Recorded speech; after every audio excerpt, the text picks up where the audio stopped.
Жеміс жидек құрамында адам ағзасына пайдалы дәрумендер көп. Солардың ішінде бананның 22 түрлі пайдасына тоқталып өтейік. Банан депрессиямен күресуде көмектеседі. Банан әлемдегі аллергия тудырмайтын жалғыз ғана жеміс. Сүйектерді қатайтады.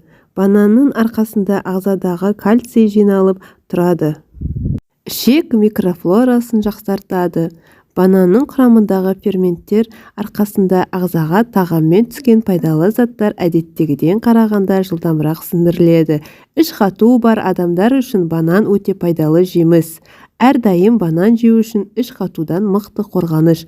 Банан асқазандағы изжога секілді жағымсыз жағдайдан да құтылуға да бірден-бір себеп.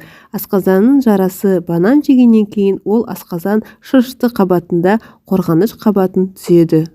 Сондай-ақ энергия көзі. Егер спортпен шұғылданатын болсаңыз, банан жеп алсаңыз, бұл жаттығулардан кейін өте көп септігін тигізеді. Ас қорытуды жақсартады.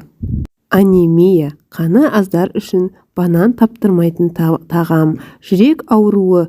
Бананның құрамындағы көп калий қан тамырларының жағдайын жақсартып, инфаркт және инсульт пайда болу жиілігін азайтады. Иммунитет.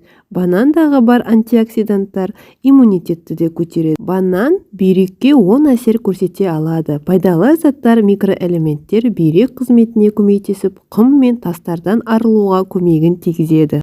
Сондай-ақ ақыл-ой қызметін де жақсартады. Емтихан, сабақ оқу кезінде бұл таптырмайтын құрал болып табылады.